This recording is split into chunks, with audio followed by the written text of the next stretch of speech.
किसान, बदलते भारत की शान।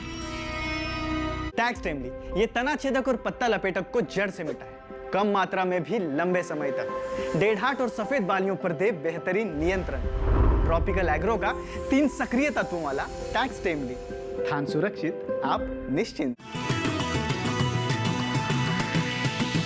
डीडी किसान, बदलते भारत की शान।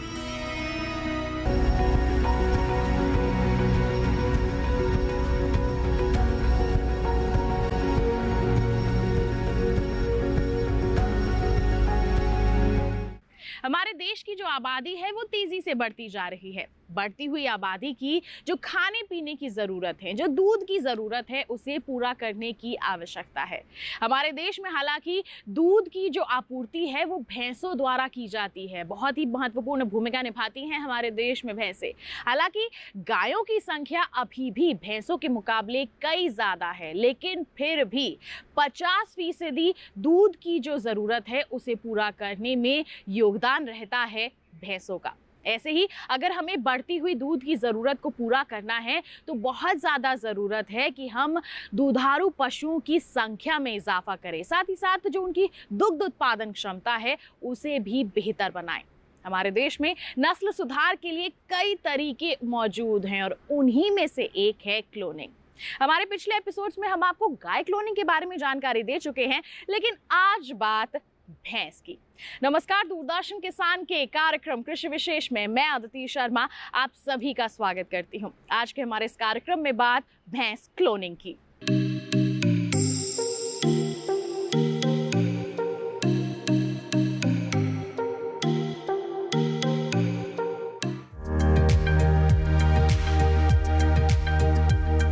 हमारे देश में दुधारू पशुओं की नस्ल सुधार पर काफी समय से काम चल रहा है।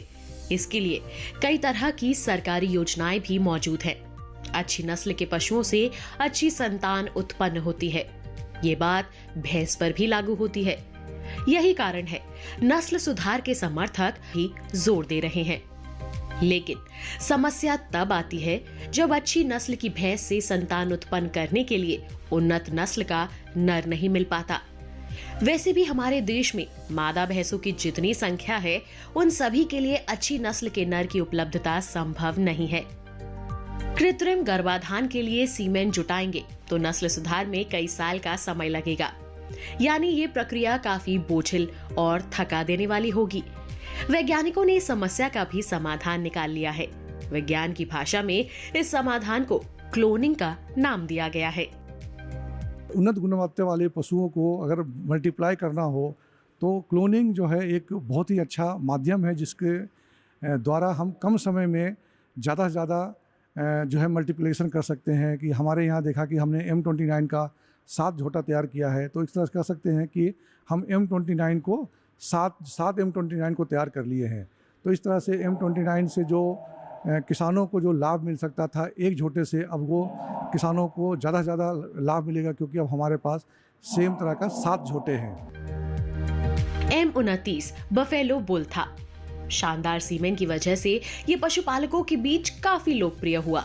लेकिन इंसानों की तरह भैंसों की बहुत ज्यादा उम्र नहीं होती। एक बुल कब तक चलता? आखिरकार उसे संसार से विदा होना ही था। लेकिन क्लोन तकनीक ने इसे उसी की औलाद के रूप में जिंदा रखा। M29 को मल्टीप्लाई करके जो 7 झोटे बनाए गए हैं, वो बाहरी दिखावट और अंदरूनी गुण दोनों के मामले में भी पिता पर गए हैं।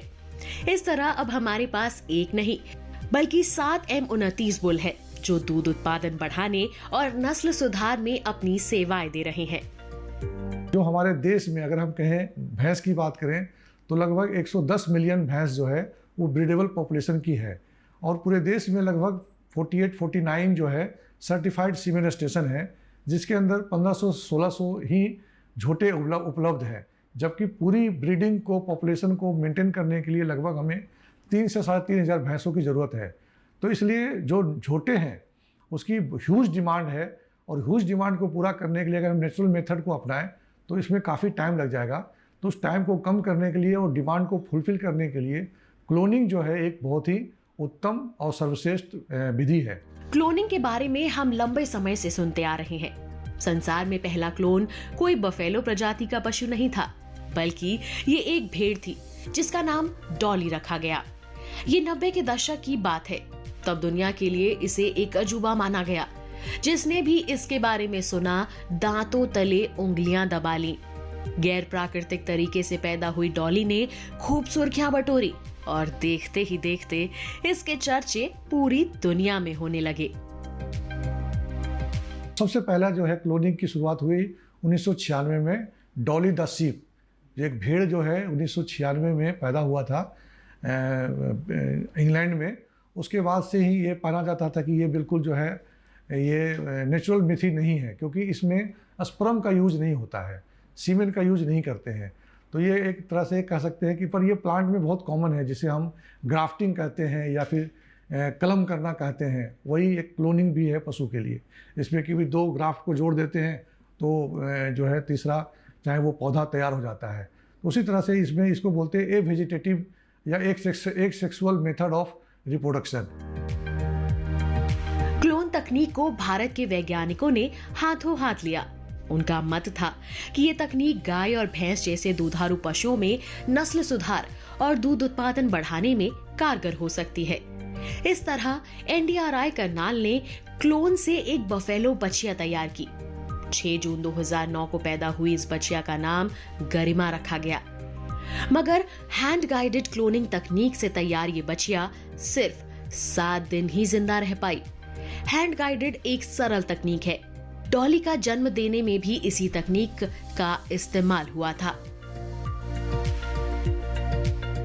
बताएं आपको कि क्लोन तकनीक से जो भी पशु उत्पन्न हुए हैं वो उन्नत नस्ल के हैं। बछियों की दुग्ध उत्पादन क्षमता की अगर हम बात करते हैं तो वो आम भैंसों की तुलना में काफी बेहतर पाई गई है। हरियाणा के हिसार में जो केंद्रीय भैंस अनुसंधान संस्थान स्थित है, उसने भी क्लोनिंग पर काफी काम किया है और साथ ही साथ उसे सफलता भी हाथ लगी है। राष्ट्रीय डेयरी अनुसंधान संस्थान यानी NDRI के बाद हिसार में मौजूद केंद्रीय भैंस अनुसंधान संस्थान ने भी क्लोनिंग पर जबरदस्त काम किया। 5-6 साल की लगातार मेहनत और रिसर्च के बाद आखिरकार संस्थान को कामयाबी मिल ही गई। करनाल में बछिया तैयार की गई थी, लेकिन हिसार में झोटे को विकसित किया गया। ये देश का पहला बफेलो बुल था और इसका नाम हिसार गौरव रखा गया। पहली क्लोन बछिया गरिमा की 1 हफ्ते के अंदर मृत्यु के बाद कई आशंकाएं भी थी। बड़ा सवाल यही था कि हिसार गौरव कितने दिन जी पाएगा और ये भी अगर जी गया तो इसका स्वास्थ्य कैसा होगा। बहरहाल सब कुछ ठीक ठाक रहा, बल्कि ठीक ठाक नहीं, बहुत बेहतर रहा। भैंस क्लोनिंग पे CARB 2010 से काम करना शुरू किया था और हमें पहली सफलता 2015 में हिसार गौरव नाम के भैंस की क्लोन बना करके हमें प्राप्ति हुई। 2015 में जो हमने भैंस की क्लोनिंग किया था, जिसका नाम हमने हिसार गौरव रखा था, वह बहुत ही सुप्रसिद्ध झोटा 4354 झोटे का क्लोन था। यह क्लोन करने के बाद हमने 2017 में असम से लाए हुए एक असमीज बफेलो के टिश्यू से एक असमीज बफेलो पैदा किया। उसके बाद भारत सरकार ने हमें एक परियोजना दिए, जिस परियोजना के अंतर्गत हमने कई और बफेलो को क्लोन किया, जिसके अंदर मुख्य रूप से M29 क्लोन का 7 क्लोन हमने तैयार किया और हिसार गौरव का रीक्लोन भी तैयार किया। ये सारे क्लोन जो हैं ये बिल्कुल अपने डोनर के जैसे दिखते हैं और इनकी ग्रोथ, इनकी परफॉर्मेंस, इनका हेल्थ सब कुछ नॉर्मल है। हिसार गौरव की कामयाबी के बाद क्लोनिंग तकनीक से केंद्रीय भैंस अनुसंधान संस्थान के वैज्ञानिकों ने और भी कई झोटे तैयार किए और बछिया भी पैदा की। ये सभी गुणों में अपने डोनर से कहीं बेहतर साबित हुए हैं। बल्कि बछिए बड़ी होकर जब भैंस बनी तो दूध की नदियां बहा दी। पहले ब्यांत में तो दूध उत्पादन आम भैंस की तुलना में 1.5 गुना अधिक रहा। हालांकि अगले ब्यांत में दूध की मात्रा कुछ कम हुई, लेकिन आम भैंस से अभी भी ज्यादा थी। अभी तक हमने 10 क्लोन तैयार किए हैं। उस 10 क्लोन में से हमने इनका वीर्य भी एकत्रित किया और लगभग 35,000 सीमेंट के टीके हमने बनाए हैं। इस 35,000 टीके में से लगभग हमने अपने संस्थान में और कुछ जो है अलग संस्थान में या अलग डेयरी फार्म पे भी इनके टीके का आर्टिफिशियल इंसेमिनेशन के लिए यूज़ किया है। और यूज़ करके हमने कुछ काफ और कटड़े पैदे हुए हैं, जो कटड़े और कटड़ियाँ अपने बिल्कुल जो उनके झोटे हैं उनसे अच्छे प्रदर्शन देखा गया है।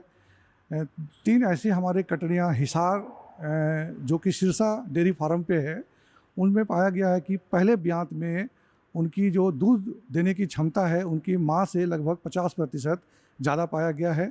दूसरे ब्यात में लगभग 15% दूध ज़्यादा देने की क्षमता पाया गया है अपने माँ के कंपैरिजन में।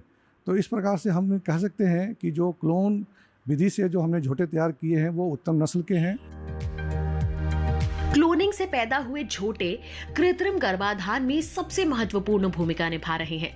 जो काम अभी तक लैब में हो रहा है, अब वो जमीन पर उतर आया है। क्लोनिंग से पैदा हुए झोटे नूह जिले में कृत्रिम गर्भाधान कर रहे हैं। यहाँ अब तक 800 बुल और बच्चे इन्हीं के बीच से पैदा हो चुकी हैं। ये बच्चे अभी छोटे हैं और दावे के साथ नहीं कहा जा सकता कि आगे चलकर इनकी सेहत कैसी रहेगी। फिलहाल वैज्ञानिक इनकी निगरानी कर रहे हैं और इनका पूरा डेटा भी इकट्ठा किया जा रहा है। बड़े होने में इनको अभी समय लगेगा, तभी इनकी असल परीक्षा भी होगी। इसी तरह से हमने एक डिपार्टमेंट ऑफ बायोटेक्नोलॉजी का एक परियोजना शुरू किया था, जिसमें हिसार के हरियाणा के नूह डिस्ट्रिक्ट में हमने लगभग 4000 आर्टिफिशियल इंसेमिनेशन किए थे, जिसकी जो है कंसेप्शन रेट लगभग 45% देखा गया। और लगभग हमने 800 कटड़ियाँ अभी तक पैदा हो चुके हैं। उन 800 कटड़ियाँ में लगभग 50% मेल है और 50% फीमेल है। M29 बहुत ही शानदार बुल साबित हुआ और इसने भारतीय क्लोनिंग तकनीक को दुनिया भर में पहचान दिलाई। खास तौर से एक ही झोटे के 7 क्लोन तैयार करना अपने आप में एक रिकॉर्ड है। M29 का 7 क्लोन बनाया, ये एक तरह से विश्व रिकॉर्ड है और इसके लिए लिम्का बुक ऑफ रिकॉर्ड में हमें दर्ज है। साथ ही साथ हमने जो रीक्लोन किया है इसका भी जो है लिम्का बुक ऑफ रिकॉर्ड में दर्ज है। साथ ही साथ इंडिया बुक ऑफ रिकॉर्ड में ये दोनों उपलब्धियां दर्ज है। क्लोनिंग की हैंड गाइडेड तकनीक कन्वेंशनल विधि से सरल और बेहतर है, बल्कि इसे क्लोनिंग तकनीक का आधुनिक संस्करण भी कहा जा सकता है। इसका विकास NTRI करनाल ने ही किया था। कृषि विशेष कार्यक्रम में फिलहाल रुक रहे हैं एक छोटे से ब्रेक के लिए।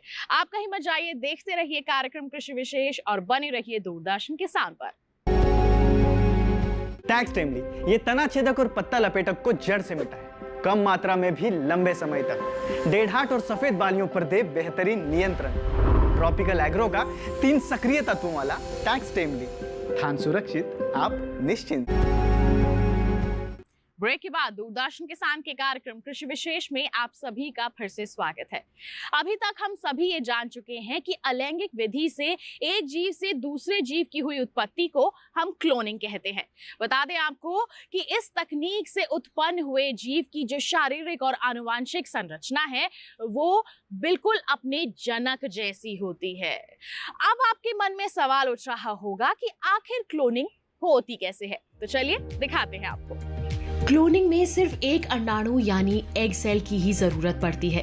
वैज्ञानिक किसी पशु की कोशिका से DNA निकालते हैं और उसे अंडाणु में डाल देते हैं। यह अंडाणु किसी दूसरे जानवर से लिया गया होता है। हम सभी जानते हैं कि क्लोन से पैदा हुआ बच्चा हूबहू अपने डोनर पर जाता है, उस डोनर पर जिससे DNA लिया गया है। आप इसे जेनेटिकली आइडेंटिफाइड कॉपी भी कह सकते हैं। ये सब कैसे होता है समझते हैं केंद्रीय भैंस अनुसंधान संस्थान के वरिष्ठ वैज्ञानिक डॉक्टर धर्मेंद्र कुमार से।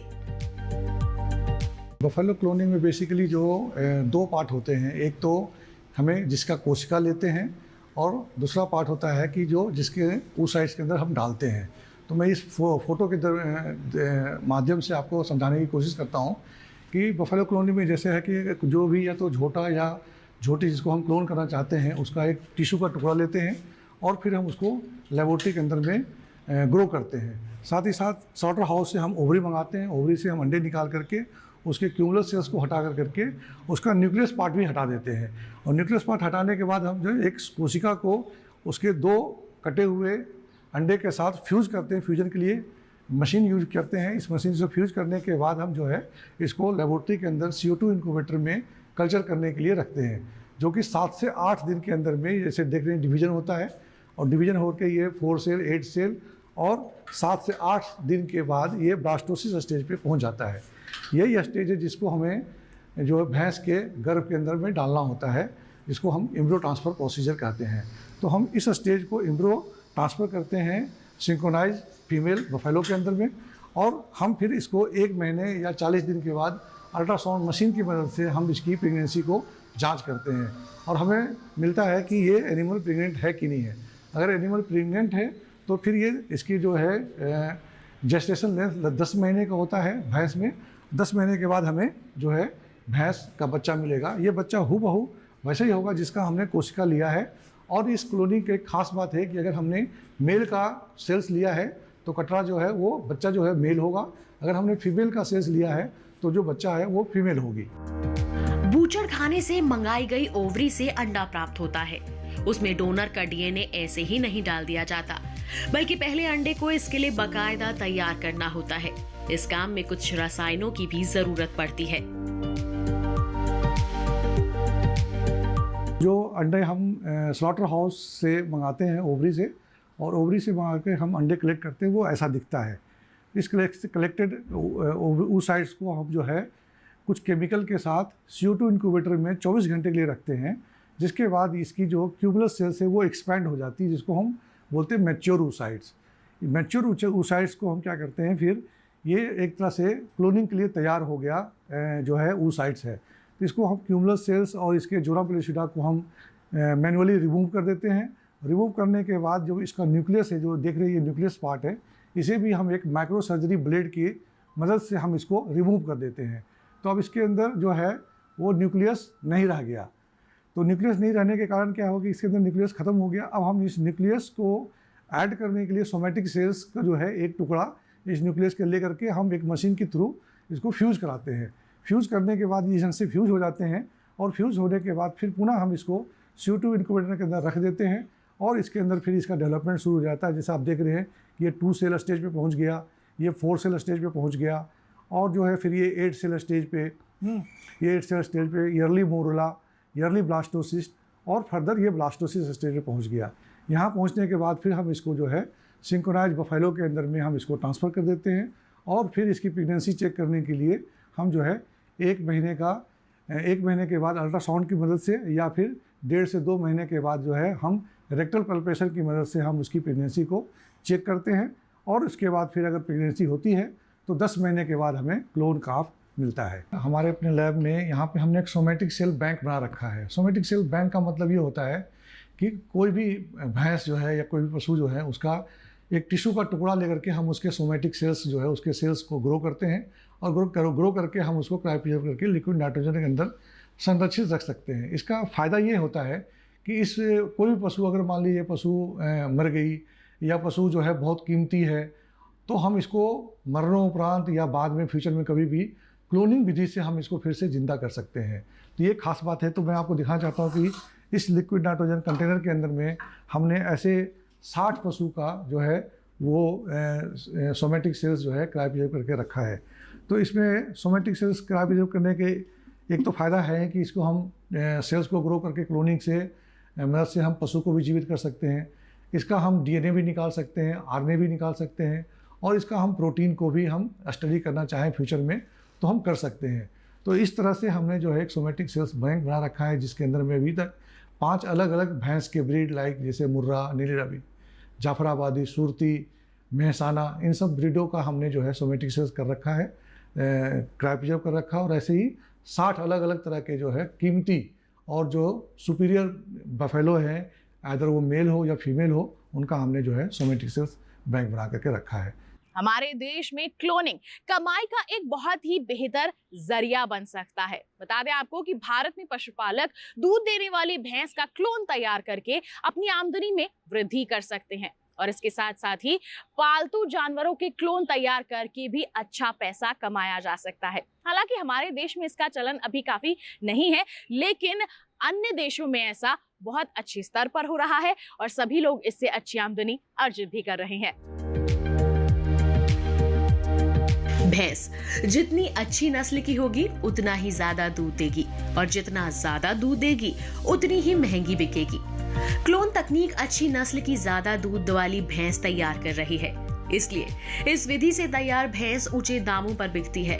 हमारा देश भले ही दुधारू पशुओं की क्लोनिंग तक सीमित हो, लेकिन कई दूसरे मुल्कों में पालतू जानवरों की भी क्लोनिंग हो रही है और क्लोनिंग करने वाले अच्छा पैसा भी बना रहे हैं। इसकी वजह यह है कि कुत्ता और बिल्ली जैसे पालतू जानवरों से इंसानों को गहरा लगाव हो जाता है और वो उसे किसी भी कीमत पर खोना नहीं चाहते। लेकिन मृत्यु एक वास्तविकता है, तो जब किसी का बहुत प्यारा पशु गुजर जाता है तो वो उसे दोबारा पाने के लिए बड़ी से बड़ी कीमत देने को तैयार हो जाता है। क्लोनिंग में बफेलो में तो भारत सबसे पहला ही है, भारत ही है, क्योंकि हमारे देश में एक चाइना है जहाँ पे क्लोन किया है और जो है थाईलैंड है वहाँ पे भी क्लोन किया गया है। लेकिन मुर्रा जो हमारा धरोहर है, जिसका प्रोडक्शन कहते हैं कि भैंस की जो 20 प्रजातियाँ हैं उसमें सबसे सर्वश्रेष्ठ प्रजाति जो है वो जो ब्रीड है वो है मुर्रा। तो मुर्रा इंडिया के पास ही है, तो क्लोनिंग में तो लीडर हम ही हैं, इंडिया ही जो है बफेलो क्लोनिंग में। इसके अलावा गाय, शीप, गोट, भेड़, कैमल, इन सभी लगभग 17-18 जो अलग अलग पशु हैं उनमें क्लोनिंग हो चुका है। वो अलग अलग देशों में कर रहे हैं। कुछ देश जो है जैसे चाइना है, अमेरिका है, कोरिया है, इनमें कॉमर्शियल लैब पे भी क्लोनिंग किया जाता है कि कंपेन एनिमल के लिए, जैसे डॉग या फिर कैट, क्योंकि डॉग और कैट से एक अलग तरह का एफेक्शन होता है, तो उनको करने के लिए ऑनर्स कोई भी कीमत देने को तैयार होते हैं। तो उनके लिए जो है कॉमर्शियल या प्राइवेट लैब भी उपलब्ध हैं, पर अभी इंडिया में उस टाइप्स के लैब उपलब्ध नहीं हो पाए हैं। अभी हम क्लोनिंग कर रहे हैं। अभी रिसेंटली NDRI में गाय का भी हमने क्लोनिंग किया और उसमें भी सफलता पाया।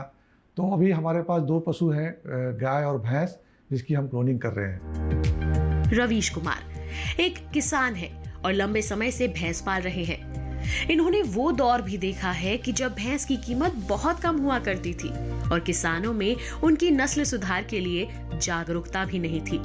फिर इनके यहाँ भैंस अनुसंधान संस्थान के वैज्ञानिक आए और उन्होंने पशुपालन की वैज्ञानिक विधियों के बारे में बताया। रवीश कुमार उन किसानों में शामिल हैं जिन्होंने डॉक्टरों की बातों पर भरोसा किया। आज इनके पास दर्जनों भैंसे हैं जो पहले से कहीं अधिक दूध दे रही हैं और उनकी कीमतें भी काफी ऊपर चली गई हैं। जो अपने गांव में केंद्र के CRB के डॉक्टर आवा है, ये 2004 मान लग गए थे। इससे पहला गांव में जागरूकता बहुत कम थी। इनके आने के बाद किसान जागरूक हुआ, किसान की आय बढ़ी, दोहरा मुनाफा, एक तो दूध की उत्पादक ज़्यादा, एक बजट ज़्यादा, खेचला उतने में डबल पूंजी में डांगर भी कह है। हम केंद्र सरकार के आभारी हैं। इन भाइयों का बहुत बहुत धन्यवाद। मेरे गांव में लगभग 20 साल के लगभग ये भाई साहब आवा डॉक्टर साहब, ये जो AI करते हैं इनका बहुत बहुत लाभ हो रहा है। क्लोनिंग के बारे में कहा जाता है कि ये नई तकनीक है, जबकि ऐसा नहीं है। इस तकनीक का इस्तेमाल लंबे समय से किया जा रहा है। बस फर्क इतना है कि अभी तक पौधों में क्लोनिंग हो रही थी और अब पशुओं में भी होने लगी है। तो ये था हमारा आज का कार्यक्रम कृषि विशेष। उम्मीद करते हैं कि भैंस क्लोनिंग से जुड़ी हर छोटी से बड़ी जानकारी आप जान चुके होंगे और समझ भी चुके होंगे। तो आज के लिए तो बस इतना ही, लेकिन आपके पास कोई सवाल है, कोई सुझाव है हमारे कार्यक्रम के लिए, आप हम तक पहुंचा सकते हैं। आप हमें पत्र लिख सकते हैं। पता है हमारा कृषि विशेष, कमरा नंबर 59, ACPC दूरदर्शन, खेलगांव, नई दिल्ली 110009। साथ ही आप हमें ईमेल भी कर सकते हैं। कृषि विशेष 158@gmail.com हमारी ईमेल ID है। तो इसी वादे के साथ अगले अंक में कुछ नया और कुछ विशेष आपके लिए लेकर होंगे फिर से हाजिर। तब तक के लिए हमें दीजिए इजाजत, लेकिन आप बने रहिए दूरदर्शन किसान पर। नमस्कार।